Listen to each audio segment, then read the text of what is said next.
बरेली के भोजीपुरा में गांव घुर समसपुर निवासी कार चौबीट ठेकेदार इकबाल अहमद की लाश 4 दिन पहले घर के मुख्य दरवाजे की सीढ़ियों पर मिली थी। भोजीपुरा थाना पुलिस शुरुआत में इसे हादसा मानती रही, लेकिन जब पोस्टमार्टम रिपोर्ट में गला दबाकर हत्या की पुष्टि हुई तो एसपी नॉर्थ मुकेश चंद्र मिश्र की फटकार के बाद पुलिस हरकत में आ गई। शनिवार को लाश मिलने के 3 दिन बाद इकबाल की पत्नी शहनाज ने पड़ोस में रहने वाली रबीना और उसके पति इदरीस पर हत्या का मुकदमा दर्ज कराया था।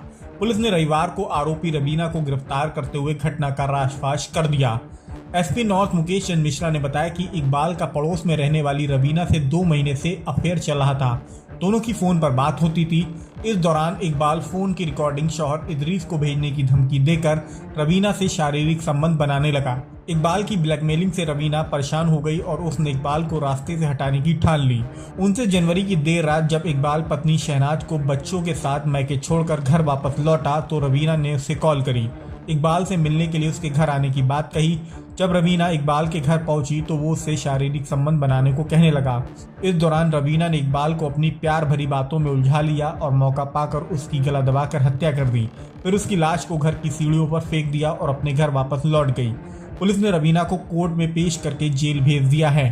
30 जनवरी 2025 को थाना भोजीपुरा के ग्राम गुर समसपुर में इकबाल पुत्र स्वर्गीय नजीर अहमद निवासी गुर समसपुर का शव उसी के घर के मुख्य दरवाजे पर प्रातःकाल सीढ़ियों पर पड़ा मिला था। इस सूचना पर स्थानीय पुलिस ने शव को कब्जे में लेकर पंचायतनामा पोस्टमार्टम की कार्रवाई कराई थी। पोस्टमार्टम रिपोर्ट के अनुसार हाथ से गला घोटने के कारण उत्पन्न हुए श्वासावरोध के कारण मृत्यु होना पाया गया था। मृतक की पत्नी शहनाज की तहरीर पर इदरीस व रबीना, जो कि गांव के निवासी हैं, को नामजद करते हुए हत्या का मुकदमा पंजीकृत किया गया था।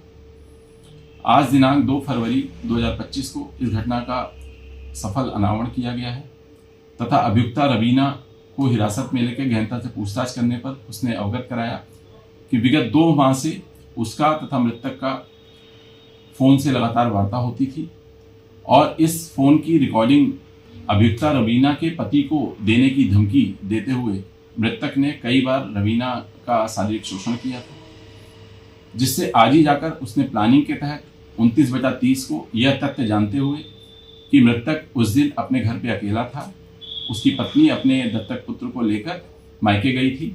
इस सूचना पर रात्रि में 11:45 पर उसने फोन करके मृतक को सूचित किया कि आज मैं तुम्हारे पास आ रही हूँ और तथा मृतक के पास जाकर प्रेमालाप के दौरान अवसर पाते हुए उसको गला दबा के उसकी हत्या कर दी तथा शव को वहीं सीढ़ी पर छोड़कर अपने घर आके सो गई। सुबह जब शव मिलता है तो पुलिस ने अग्रिम विधि कार्रवाई की है। इस घटना का आज सफलतापूर्वक अनावरण किया गया है और अभियुक्ता रबीना को पर्याप्त सबूतों के साथ माननीय न्यायालय की परीक्षा में प्रेषित किया गया।